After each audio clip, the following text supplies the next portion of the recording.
host, Sabrina Salvati. Doobie-doobie-doo.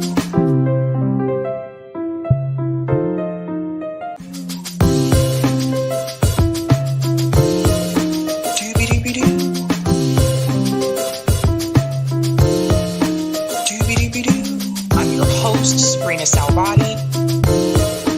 Doobie-doobie-doo.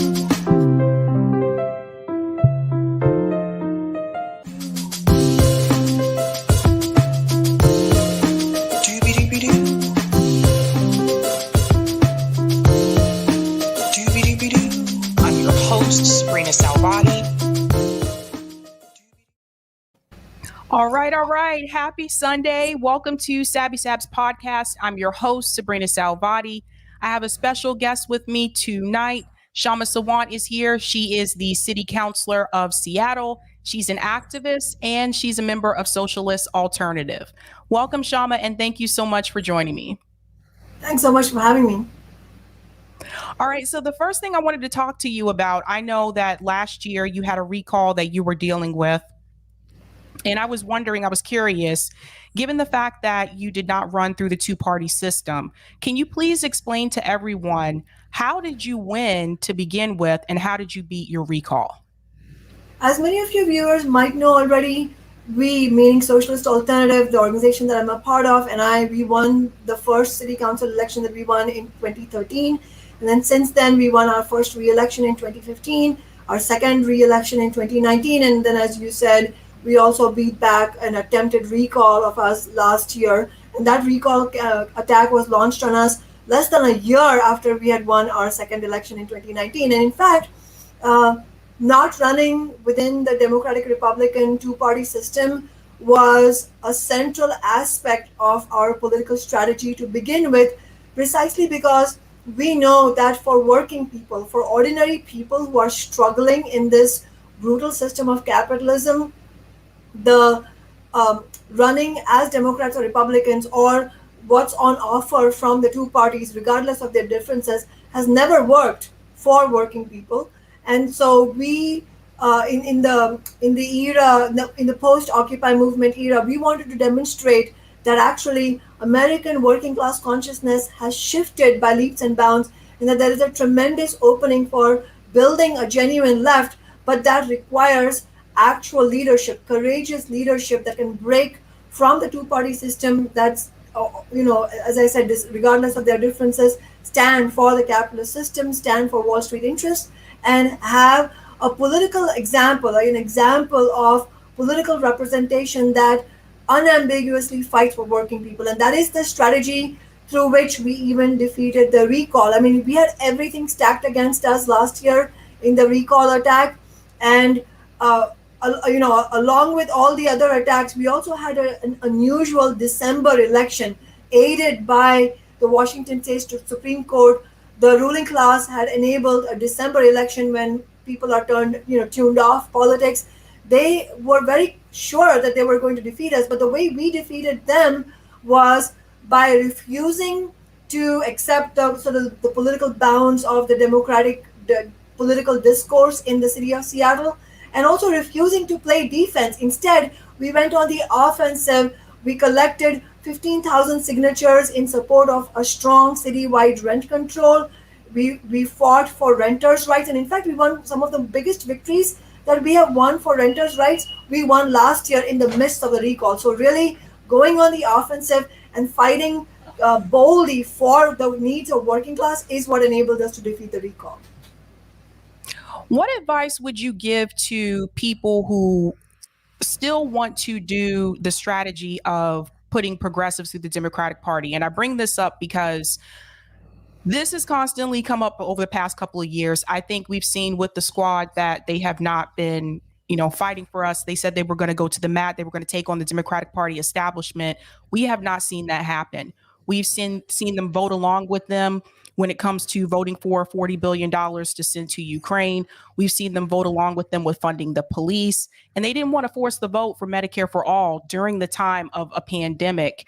What advice would you give for people who still want to do that strategy. And the reason why I ask that is because us over at RBN, we don't believe that that works anymore.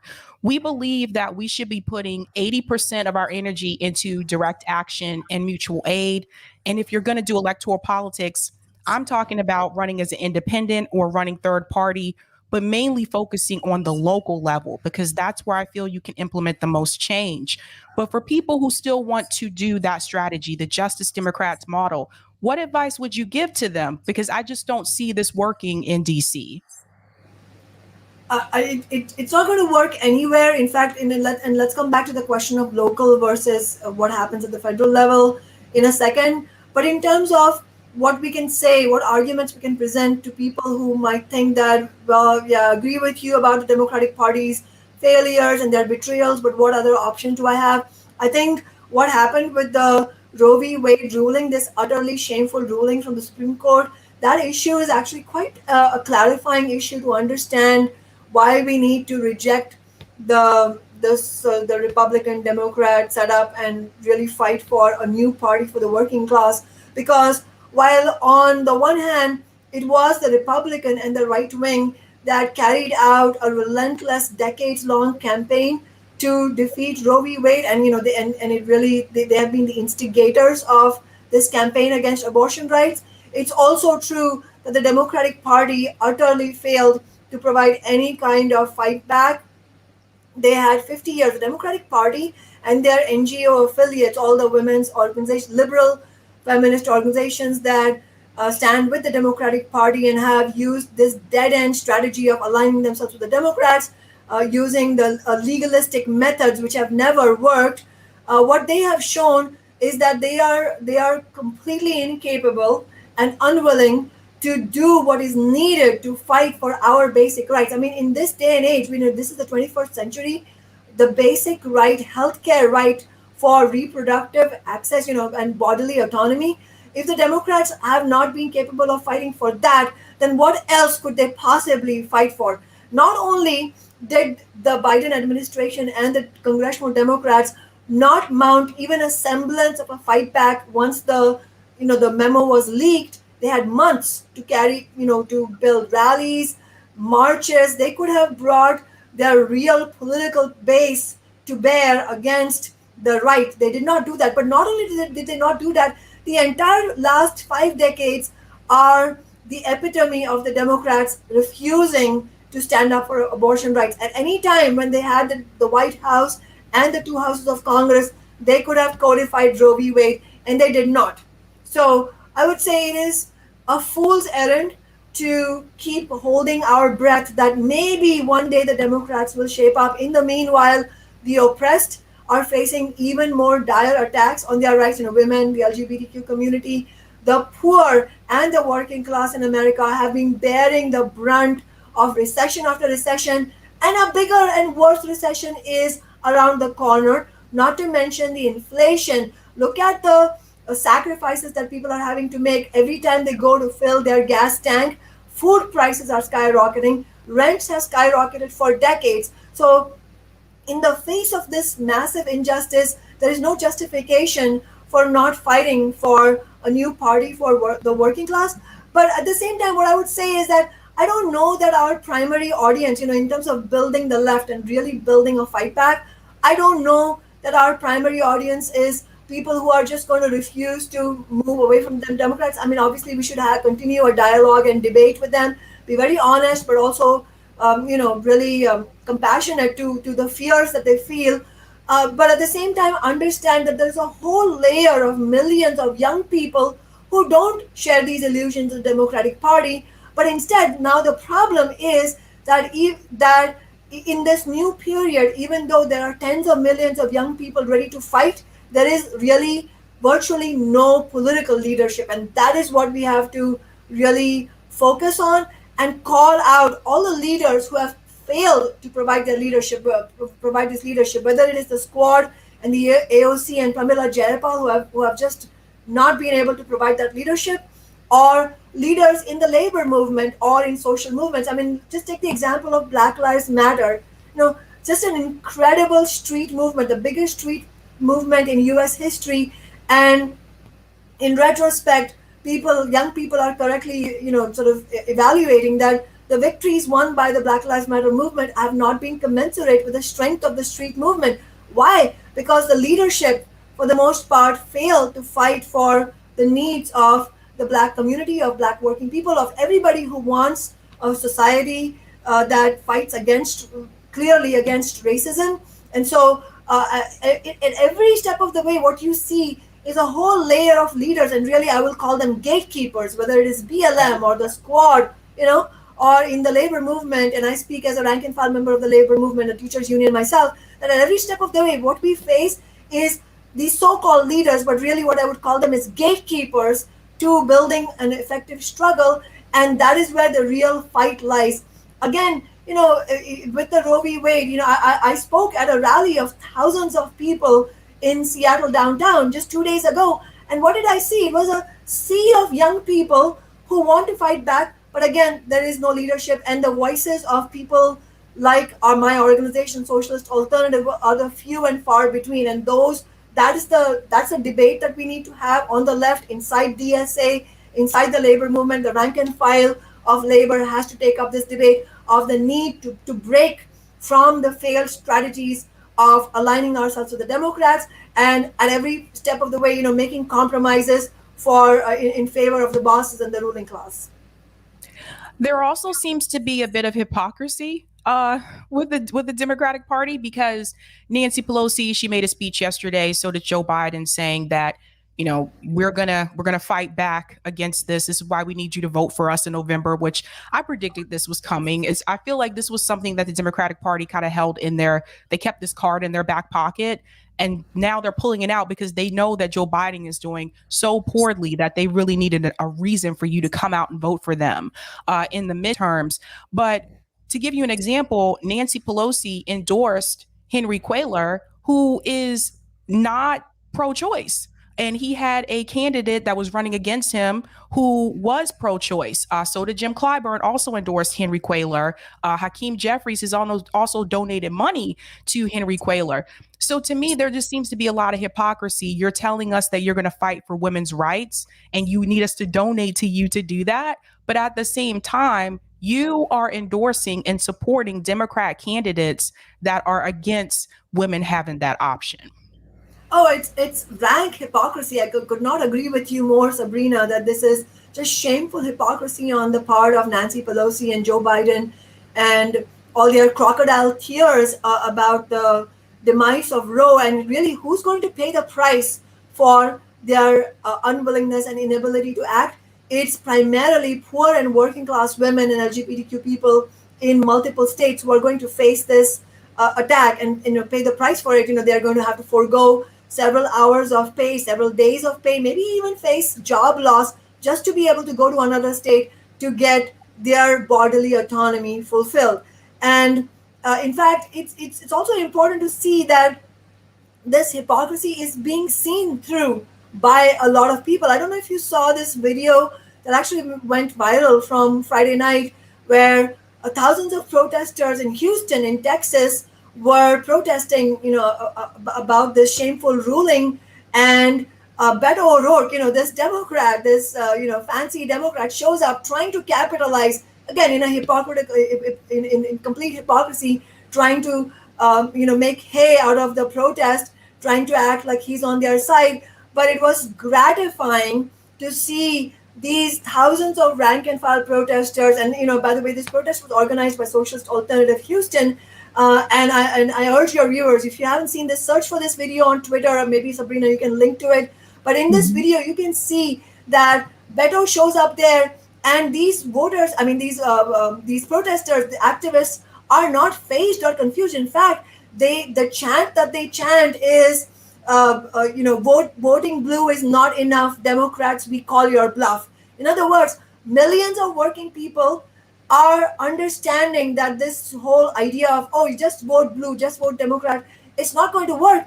And in fact, that has everything to do the clarity, the raised consciousness, and the loss of the raised consciousness of young people, and the loss of credibility in their eyes of the Democratic Party has everything to do with the fact that we are heading into a midterm election where the Democrats are going to pay a very big price for it. Every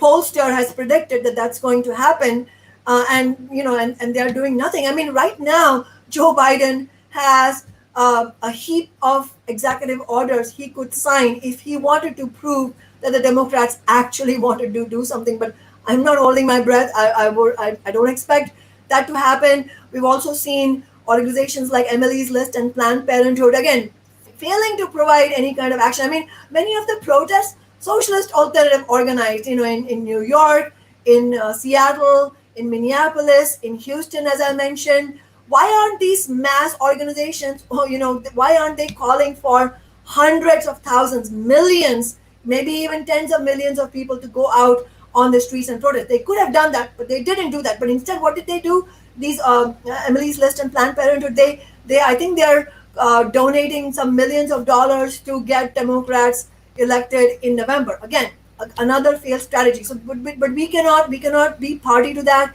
We have the obligation on the left to provide genuine leadership, and we have to explain to people that voting blue is not enough, and people are understanding that. Yes, it does make me happy to see more people are waking up to the fact that the two-party system is just not helping us. And one thing I really wish that more people would address is the fact that why are we in this situation to begin with? Why is it that it seems like no matter who we elect into office, they don't do anything for the people? And one of the things that I tell my viewers oftentimes is that you have to follow the money, that both parties are bought by Wall Street. So they serve corporate interests. And I think one of the things that I've struggled with is getting more people to understand that it's not so much about the candidate that you elect to Congress or to the president office. It's not so much about that, because they're still going into a system that is bought and paid for. And I think some people don't want to hear that, because I think they feel that they want to have some hope here when it comes to electoral politics. And I always encourage them to look at previous movements in this country that have been successful. The civil rights movement was not done through electoral politics. The women's rights movement was not done through electoral politics. And I don't understand how we went from that to we have to vote our way into getting some type of change in this country.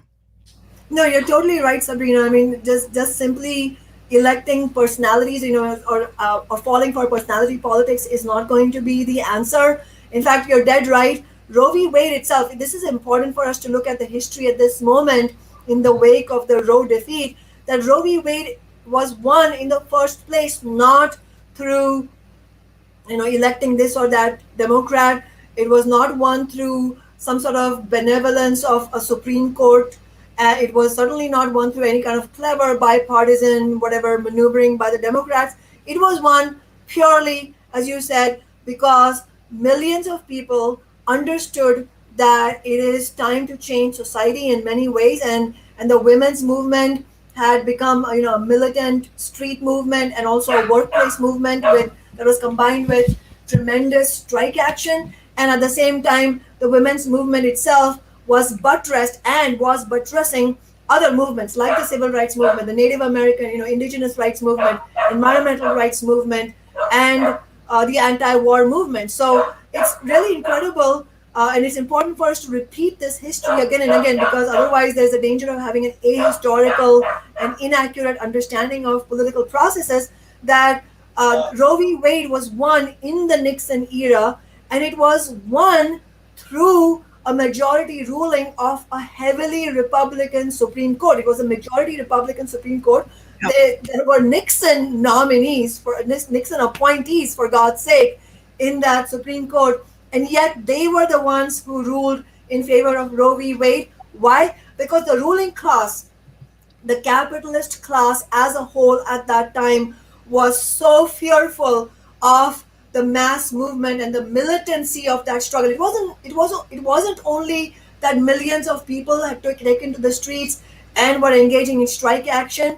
It was also the consciousness at that time. And this goes to the heart of the question you asked, Sabrina, which is that why is it that people are turning to electoral politics now? Because there's been a backslide in consciousness, in the last 50 years. And at that time, one of the reasons the Roe v. Wade was won and the Vietnam War was ended, and in fact the principal reason was the ruling class was so afraid of the consciousness at that time. There was a very anti-establishment, and even anti-capitalist consciousness at that time. And they were forced, the ruling class, were forced to make some concessions. The ending of the war obviously was a major deal, but also Roe v. Wade. They were forced to make certain concessions because they were afraid that if they did not, it would radicalize people more and lead to maybe even sharper revolutionary consciousness. And that's where we need to get. So that's our task now, to rebuild the consciousness brick by brick, all the things that we lost because of the backlash against movements. I mean, there's an ebb and flow in movements, and at this moment we have huge potential to rebuild that, but it's not going to be rebuilt on the basis of false ideas. And that's why our main battle is against the peddlers of those failed ideas, and we have to be bold and unrelenting in our fight against it. And so if AOC is willing to call for some militant action, I don't expect that she will, but if she is willing to, then I will be on her side. But if she fights against force the vote, if she does not provide leadership, then we have to boldly call out, because it's not about any personalities or individuals, it's about what's the way forward. Agreed. I want to get your opinion about Nina Turner's previous elections. So last year, Nina Turner ran for Congress. It was a special election. Shontel Brown won. AOC endorsed Nina Turner. Bakari Sellers endorsed Nina Turner, although I would argue Bakari Sellers was not the right person to receive an endorsement from, but that's a whole nother story. And then she didn't win. Shontel Brown won. This year, same thing. Ran against Shontel Brown, only this time Shontel Brown was already in Congress. She received backing from the Progressive Caucus. Shontel did. Nina Turner did not. And that includes like some of her friends and comrades, members of the squad that chose not to support or endorse her. I have a clip here I want to play. Now, this is from Status Quo. Jordan Sheraton, he interviewed Nina Turner. He asked her how she felt about the squad choosing not to endorse her or come out to support her this time around. And I just have to play a couple seconds of this, and I want to get your take on this. Only, let's keep it real. The squad did not come in here for you. AOC came in 5 minutes before. They had their reasons. We can't endorse an incumbent. Who are the Pinos? And did the squad and the broader progressive movement let you down? I don't want to get into the squad. Okay, some of those women are my friends. Some people were threatened. Threatened. By who? And I don't want to get into the threats, but they were threatened. So look, I want to lead them to the side. I will say that the Congressional Progressive Caucus was wrong. They were wrong, and I was really glad to see Congresswoman Jaya Paul in the Punch Bowl article kind of allude to they need to change the way that they do this. That came from the pressure of the movement itself. Otherwise, it wouldn't have been noticed. I mean, she did mention, the crypto billionaire coming in and that kind of thing, and maybe that's not the way we should endorse. The Progressive Caucus has got to show that they're different than the Blue Dog Caucus, because if they're not, then they might as well just go ahead and unite with them. I want to get your opinion about that, Kshama. So basically, she said that certain members of the squad were threatened, that basically if they supported Nina Turner. Later on, Jordan Sheraton did another video where he found out that some of those threats included them losing committee assignments, having establishment Democrats heavily choose someone to primary against them. In fact, Rashida Tlaib's dealing with that right now. There's a PAC put out against her from establishment Democrats like Bakari Sellers. I know Cori Bush is also facing a tough primary coming around. So that is why they did not offer their support for Nina Turner. And I want to get your opinion about that, because I, for one, like I said, I'm done with voting in the duopoly. If I do vote for someone, it's going to be independent or third party. But I have to admit, this really did make me feel some kind of way that they would choose not to even support Nina Turner, considering how much Nina Turner has supported them, and that they were supposed to be this firebrand going into going into Congress and pushing back on the establishment. They were supposed to cause a hostile takeover, is what we were told. And for them to kind of fold just because they may lose committee assignments, well, that's the kind of pressure you're going to go up against when you're running through the Democratic Party, which is already corporate. So that really made me feel some kind of way that they chose not to back her. And I want to get your opinion about that. Yes, I think let's accept for a moment that that indeed happened. I wouldn't be surprised if that actually happened, that they were threatened with committee, losing committee assignments, and the Democratic Party establishment primarying them and so on. But you're on point in the sense that if we accept that, okay, well, they were, like, as Nina Turner is saying, of course I completely disagree with what she just said. If we were to accept that logic that, well, they were threatened, so don't blame them, they are friends, well, then that's just that's just a race to the bottom. It's a completely bankrupt idea that, well, because they're going to threaten you, they, meaning the politicians and the machinery that represents the ruling class, they're going to threaten you, you can't do it. Well, of course they're going to threaten you. What did you think was going to happen when you said you are going to actually fight for working people and get elected to Congress? What did you expect was going to happen? So this, I think this again, obviously we have our critique of the squad, but I think we should understand that this is the questions that this brings up is the fundamental is part of the fundamentals of building a successful movement and ultimately building a successful revolutionary movement to build for a socialist society as opposed to a capitalist society, because that's simply not working for us, which is that we cannot expect the ruling class to willingly agree to our positions and our analysis for why we need a change in society. So in other words, of course they're going to oppose you if you decide to support Medicare for all or $15 an hour.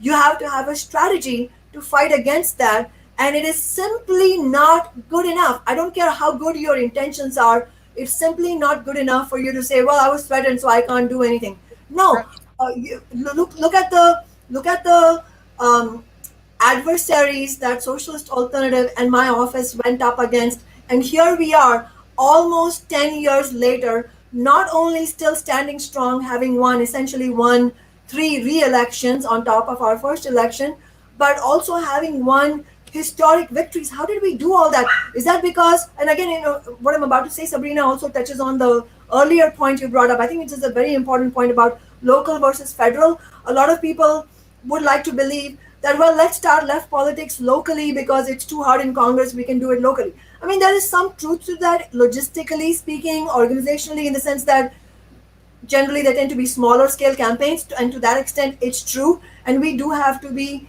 strategic in choosing which campaigns to launch on the left. Obviously we don't want to be sledgehammerish in our approach. However, that's a very small part of it. Again, for the most part, expect that if you are going to actually fight for working people, expect the whole of the machinery to be tooth and nail against you. And that is why that it is a non-starter for us to propose any kind of political strategy, whether it's electoral or social movement based, on the basis of 1 or 2 people. This has to have organization. That is why Socialist Alternative and I are so relentless in insisting that the working class needs our own party, because we did not win all these campaigns, let alone the $15 minimum wage and all the renters' rights that we have won, because of just me. Yes, whom you elect and whom you run as candidates on the left absolutely matters. You need somebody who has a proven track record of having shown courage, and of somebody who does not make it about themselves or their ego, who is, in fact, one touchstone is, pick somebody who's genuinely reluctant to run. Don't pick somebody who wants to run. That's, I think, one rule of thumb, although not all of it. However, again, that's not enough. You have to have an organization. We won these victories because Socialist Alternative is an actual cohesive organization that has worked to build these movements in the working class, and because we have had very powerful strategies to fight against big business. So in answer to this whole question of, oh, they're threatening you, they're going to primary you, well, guess what happened in 2019 against us? When we were running for re-election, two of the Latina women of color council members ran a candidate against me, and they openly told me, and they said to the press that we're running a candidate against her because even though we agree with her, she's not nice, or she doesn't work with us, or whatever, or all kinds of personality attacks. Well, what did we do? We fought back openly. We did not try to you will not catch me in a media interview saying, don't criticize them, they're my friends. No.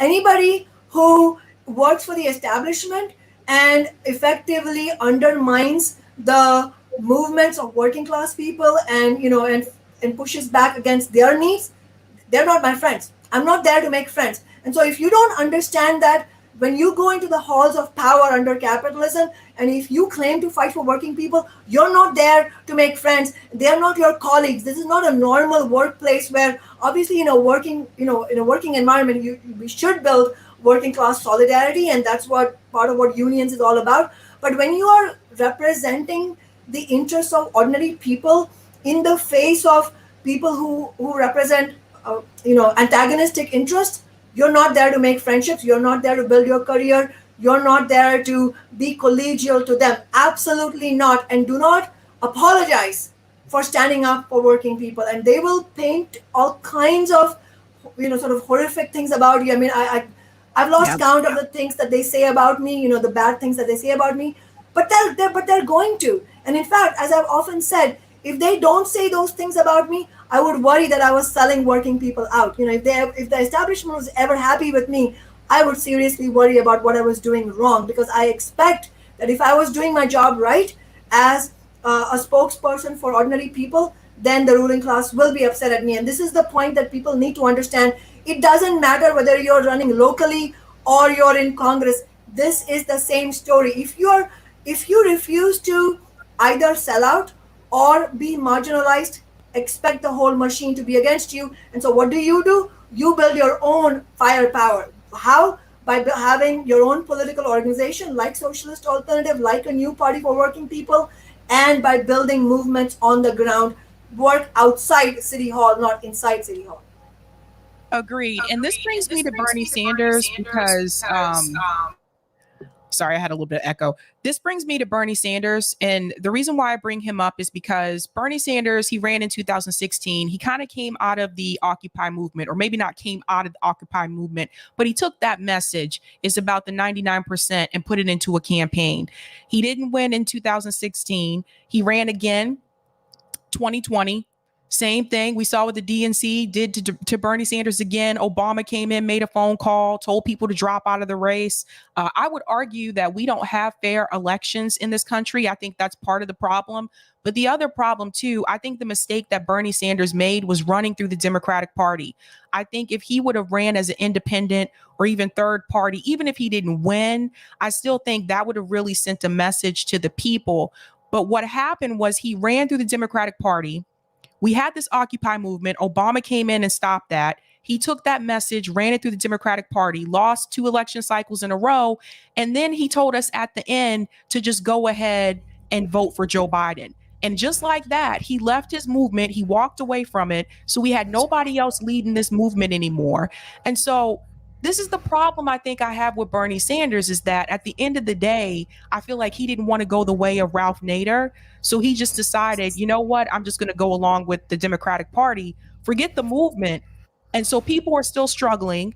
We still don't have Medicare for all, even through a pandemic. It's like, this is the fear that I have of having someone who's already a politician in DC, and Bernie's independent, but a politician in DC.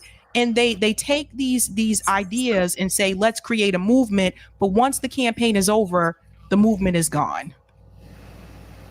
I think it's absolutely true that Bernie Sanders would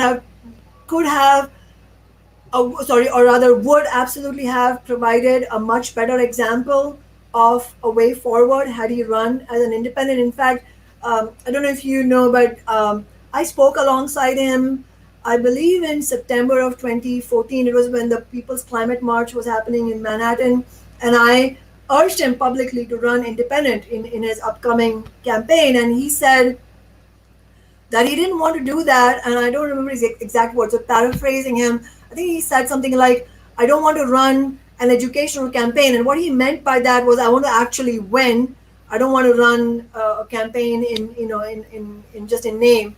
But in fact, what and our response at that time, and we, of course, we were proven right by the future, is that, well, they're not going to let you win. I mean, how can you expect that the democratic machinery is going to let a campaign of a political revolution against the billionaire class win inside a party that represents billionaire interests? I mean, that just doesn't happen. I mean, that's a very basic misunderstanding of class forces. You know, there is a fundamental antagonism between the ruling class and their representatives and the interests of the working class. And so if you have a party which, regardless of its rhetoric, as you said, Sabrina, ultimately supports Wall Street interests, why will they support a campaign that is against those Wall Street interests? I mean, that's the problem. That's the basic problem. And so not only did he not win, which we had predicted that the Democratic Committee would not let him become the candidate, but also, as far as education, he provided tremendous miseducation, because if had he run as an independent to begin with, then it would have shown what it takes to build an independent campaign. Or once he was out of the primaries, at that time we started a petition which actually got well over 100,000 signatures, where we said that he should run independent, and this was the Movement for Bernie campaign, that he should run independent, and on top of that, launch a political organization coming out of that. Had he done that, I have no doubt, millions of people would have joined the organization. Socialist Alternative and I would have joined the organization also, because we want to be part of the building of such a new party that would have provided maybe the building blocks of a new party for the working class. But he did not do that, and he never intended to do that. And I think he did provide a real service to the movement by running an unabashedly working class campaign, and showing that actually there is potential to unite massive numbers of people in the South, for example, on a working class program. All the people that the Democratic establishment writes off as irredeemably right wing, it's not true. I mean, a lot of people can be won over.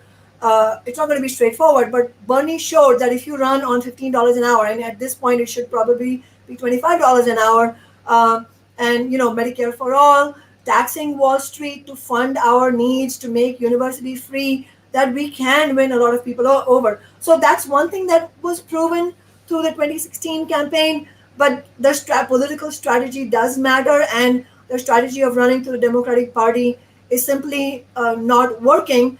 And we've also seen, as you said, the whole promise of the firebrand squad has also dimmed. And so where do we go from here? We have to talk about building new organizations for the working class. Agreed. I want to get your opinion about money in politics, because I feel like this is the root of a lot of the problems that we have in the political system. Do you feel that it is even possible? And I bring this up because when Bernie Sanders was running, one of the things that came up was ending Citizens United. And I think this was something Elizabeth Warren spoke about as well when she was running here in Massachusetts. And then it just seemed to kind of fade away. I don't hear people talking about it as much anymore.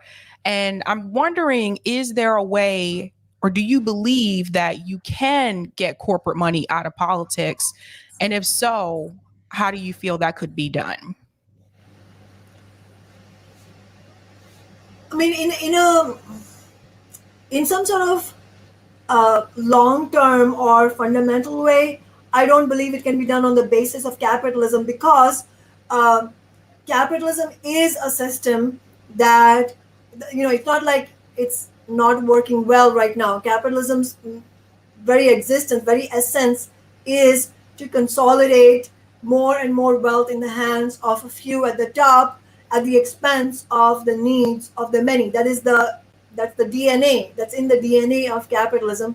And so, I mean, we should fight for every reform possible. That is why, as socialists, as Marxists, we in fact have demonstrated that we are some of the best, as revolutionaries, we are some of the best fighters and perhaps the best fighters for reforms, because we won the $15 minimum wage. The Democrats did not, and to date they haven't. We won the Amazon tax in Seattle in 2020 despite massive opposition from all these Latina so-called progressive Democrats, for example. But we did it because we are clear that the our analysis of capitalism provides the clarity to us that the bosses will never be on our side, the politicians who represent them will never be on our side, and so that's why, what does it take to build? So in that sense, I absolutely think we can win many reforms under capitalism, perhaps even including something like overthrowing Citizens United. But at the same time, I think that the best way to go about it is to run campaigns like we have run, because that's what's going to really energize the mass of people. I don't believe that at this moment, if you go to millions of young people and just talk about money in politics, that's by itself going to energize people. Instead, what we should do is precisely what we have done, but we have done it on a very small scale in a small city. We need this on a much larger scale nationwide, which is building a new party for working people, and then running campaigns, not just electoral campaigns, but also social movement campaigns through that political organization, which will in every way be a pushback against the money in politics, without saying it in so many words. So just to give you an example, when we ran our first city council campaign in 2013, Sabrina, we were a very clear anti-corporate campaign. We didn't just do it. We shouted that from the rooftops. We shouted it from the rooftops. We are an anti-corporate campaign. We are never going to take money from the bosses. And by the way, the bosses are not about to give us any money, because they're very, very clear which side we are on. And that's because we are unabashed in declaring which side we are on. It's important, So when we talk about our politics so openly, the Democrats often like to paint me and us as, oh, they're just showing off, or she makes it about herself. No, absolutely not. We have a political and moral obligation to put our politics front and center, because that is what energizes working people. Because a lot of people are understandably disenchanted with politics, because who represents them? So why should you care about politics, right? But when you have a campaign that is genuinely fighting for working people, then you have to make it very clear what you're standing for. And that is how we were able to win the campaign. But the reason I bring this up is that when we ran in 2013, there were Democratic Party operatives who came to me and had private conversations with me and said, I would really like you to win. I don't think they understood how clear we are at that. I think that at that time they thought that they could get me to sell out, little by little, but now they know that they cannot. But at that time they said things like, I really want you to win, but you have to take corporate money. How can you not take corporate money? Because you can't win without taking corporate money. Well, we showed you can win without taking corporate money. As a matter of fact, you can win when you shout from the rooftop that you're not taking corporate money, because that is precisely what energizes ordinary people to donate to your campaigns. And then it's not just about donating. We unleashed just an never before seen ground game of door knocking and tabling and leafleting, which is what and leading with concrete demands like $15 an hour, like rent control, like the Amazon tax. That is what won us the campaign. But what has happened since then? No progressive in Seattle now takes corporate money, at least openly.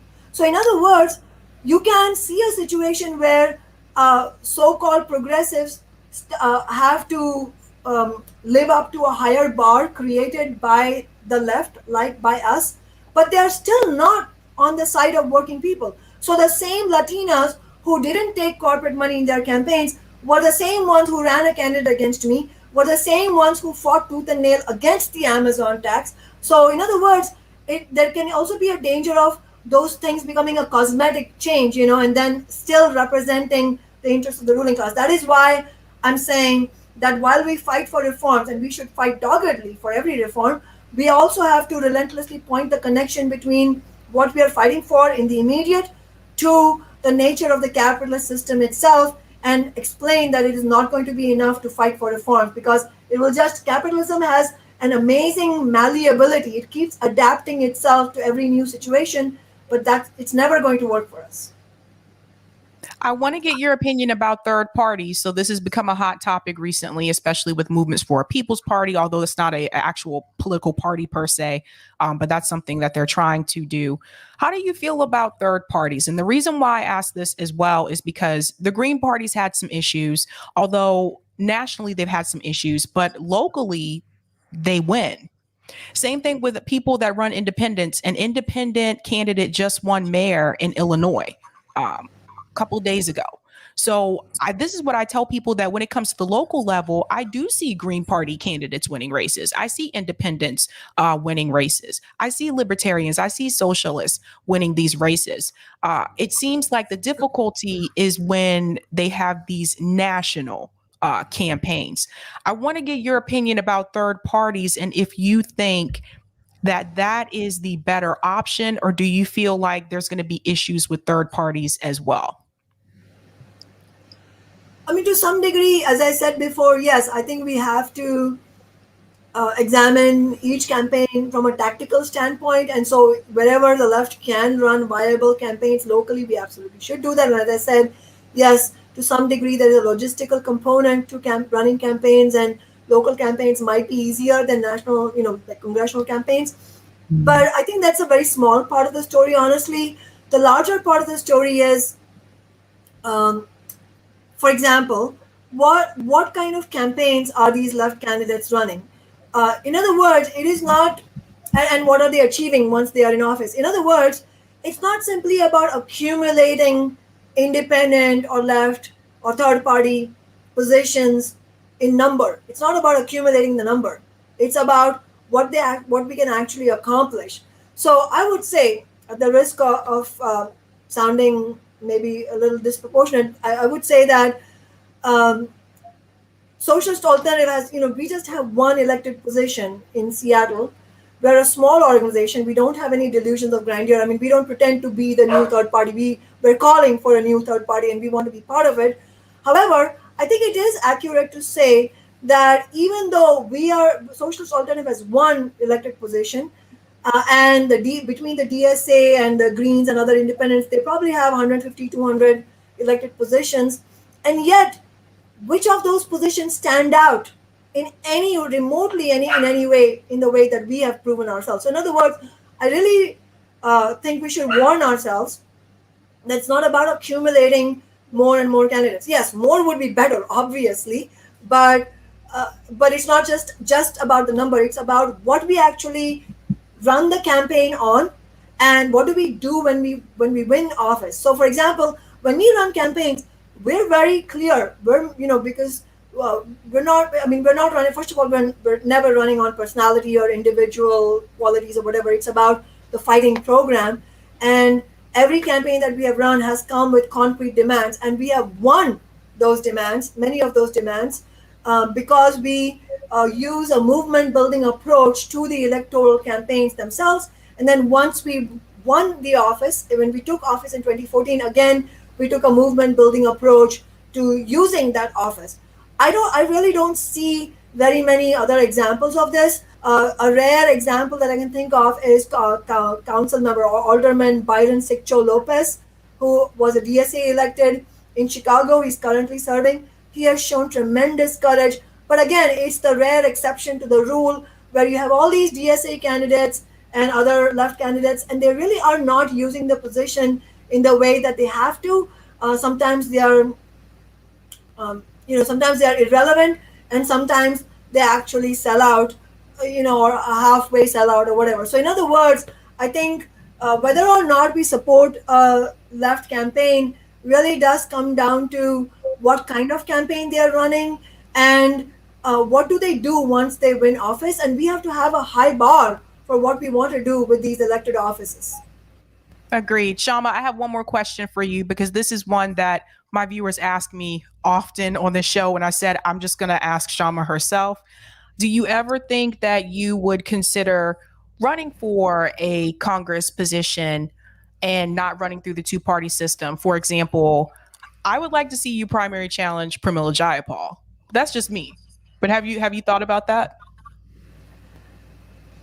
I mean, just in the spirit of how we have run all our campaigns in Socialist Alternative, and the principles that we believe in politics, it would never be an individual decision. Obviously, when we ran the first campaign itself, when I became the candidate for Socialist Alternative, it was not an individual decision. In fact, some of your viewers might know this. I was extremely reluctant. I was quite actually annoyed that my name was being put forward, and I resisted as much as I could. However, democratically, our organization decided that who the candidate should be, what the campaign platform should be. Obviously, I was part of those discussions and I played a big role in formulating the campaign itself.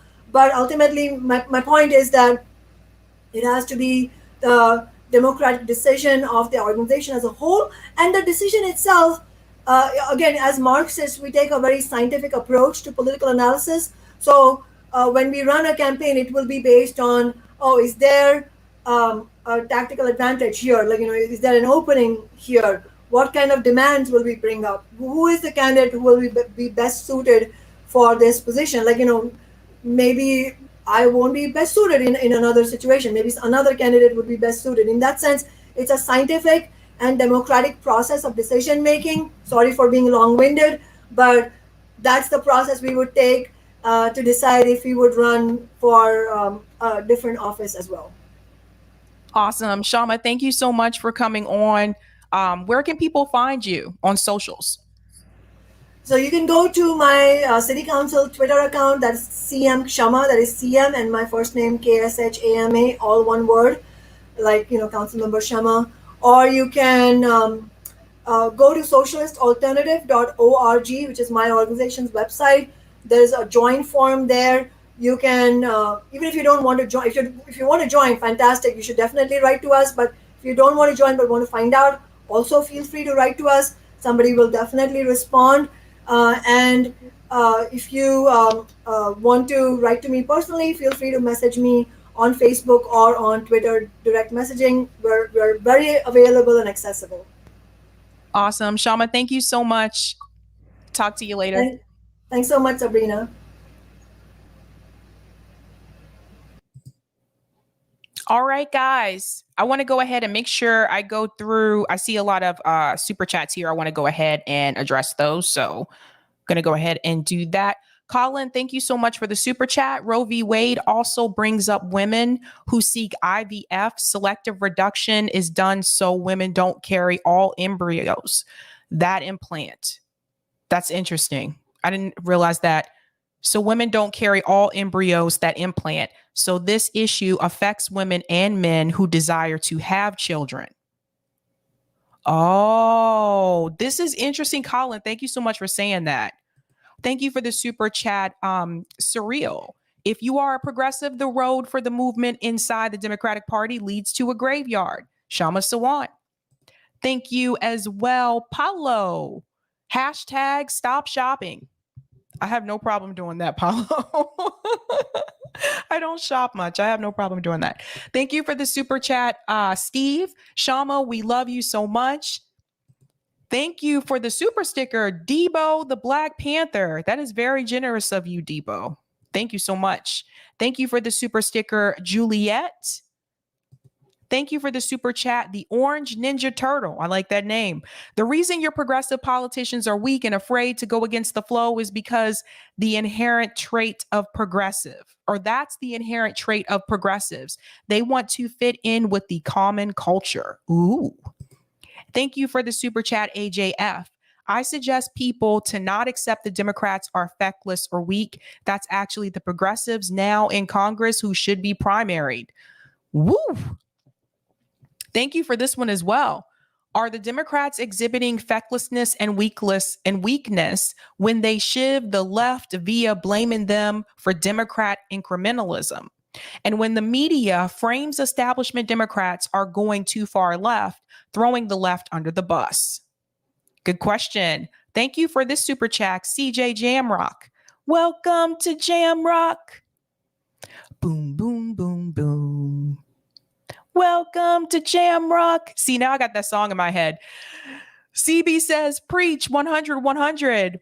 Thank you for the super chat, AJF. The problem is reflected in the reformist left presumptively and intently asserting the Democrats want to do the popular thing. Ooh. Thank you for this super chat as well. The Democrats say the right thing, but their actions / results are nothing or opposite because the mainstream Democrats are not Democrats.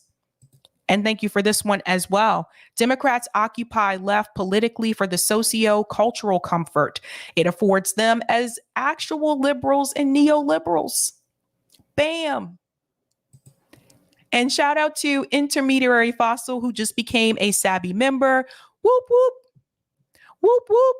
All right, guys. Thanks so much for joining me on a Sunday night, guys. I know you don't usually see me at this time. Oh, thanks, Eric. I didn't realize that.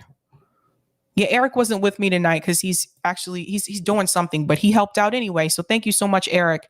Thank you for the tip on Rockfin. Jim Garrison says spot for $5 spot for Sabby. Thank you so much. Yes, guys, you heard what Kshama Sawant said, right? You heard what she said. This is the difference between what they've done with Socialist Alternative and what we were trying to do with Bernie Sanders campaigns. With Socialist Alternative, they have the organization, they create the movements, and then they pick people from the organization that they feel will be best suited to run for these positions. It's a democratic process. Whereas what we did is we had a politician take ideas from an Occupy movement and run it through a campaign through the Democratic Party. And then we were hoping that we could win. We let the politician start the movement through a political campaign. Whereas with Socialist Alternative, they have the organization and the movement first, and they pick people from the organization and say, we think you'll be the best person to run. That's the difference.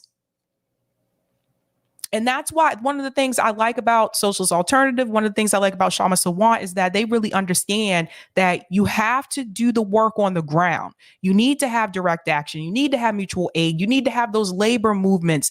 They did the Fight for 15 in Seattle. So you need to have that work on the ground. And I think that is far more important. And I'm not telling you not to vote, because people will hear this and they'll be like, you're saying not to vote. You do what you feel is best for you. But the difference is those movements on the ground, the Fight for 15, what do we have here? We had the Fight for 15, but that was years ago. But the Fight for 15, the labor movements, all the movements that they do on the ground, you have to have those to give the people something. Because see what happened? Bernie Sanders, he had all these issues that were supposed to help us, but he ran it through a political campaign. So when he lost twice in a row and he left his movement and said, vote for Joe Biden, the reason why it was easy for him to do that is because he put movement ideas through a political campaign instead of him coming from the movement and deciding to run. That's the difference. So in the end, the people, the voters, we didn't get anything. You see how that works? In the end, when Bernie lost, we lost too. Whereas if you have the movement, if you have the people doing the work on the ground, and yes, they're running people for political campaigns throughout the organization if they want to run, that they select, even if those individuals lose, the people in the community still win because they're still doing the work on the ground. That's the big difference. And this goes hand in hand to what Case Study QB has been talking about as well. Having a mutual aid organization that just happens to have candidates in the organization that run. That way, if the candidates still lose, the people still win. So we're doing it backwards. That's what was happening. Shout out to, where'd I go? Shout out to Hella Cook. Thank you for the super sticker. And shout out to Dana McWhite. It's still legal in states that allow. We don't hear liberals crying about 32 states that allow consensual smashing / knocking boots at 16 years old. I'm actually going to talk about the states where it's illegal now because it's not as cut and dry as people think. I have an article about that. I was looking at it last night, actually. But What do you mean, Jay Taylor? Yeah, I know, Laura. 15 hours an hour is the last decade. I know. But that's the point. I think that's where we went wrong.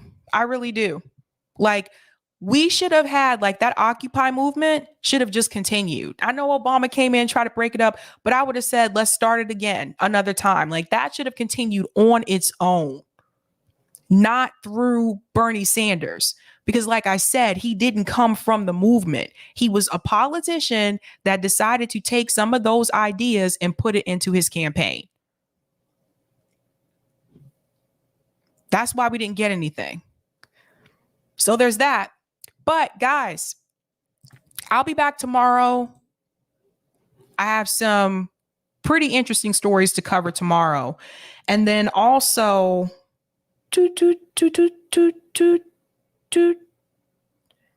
oh, I had some news for you guys. I have to go through my email really quick. There was something I was going to tell you. It was a big thing.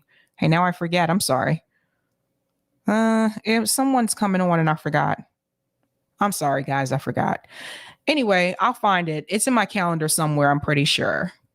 But this is the thing, you guys. We got to keep on fighting. We got to keep on pushing for these things. Like, I mean, Occupy had the right idea. They really did. Occupy Wall Street. That's where a lot of our focus should be, right? We need to focus more so on the corporations. All right, guys. So I'll be back tomorrow night with news. I do have a panel coming on Tuesday night.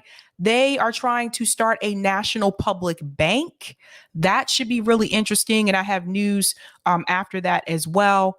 I have a couple other people coming on throughout the next couple of weeks. I'll let you know when I go through my calendar, but just going to keep educating you guys. We got to keep passing along. And yes, I saw that video.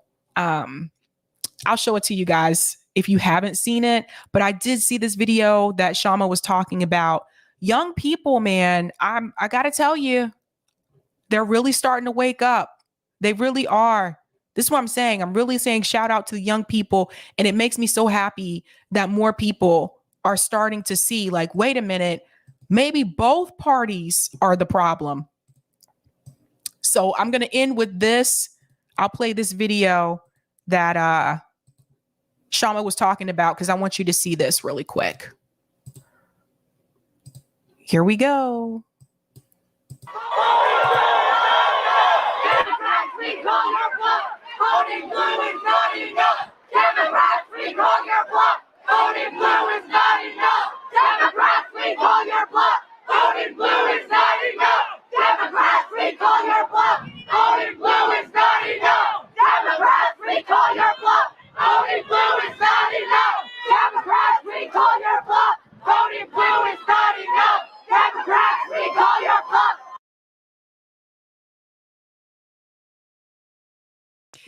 Yeah, that was the Beto O'Rourke appearance. He showed up there. I don't think he was prepared to see that. I don't think that's what he was wanting to see. I think he showed up there for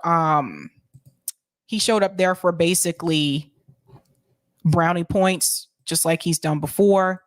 Thanks for the super chat, Dana. Raising the minimum wage won't make you live better. If you can't figure out how to get out of your situation, then you failed. I would say that is a capitalist mindset, Dana. I would say that's what that is. And I think you shouldn't compare your personal situation to everyone else in the country. But that's that. But all right, guys, that's it. I'm done for tonight. I know it's different being on the Sunday night, but I'll be back tomorrow night. Stay cool. Keep it real. Have a good night. Keep up the fight.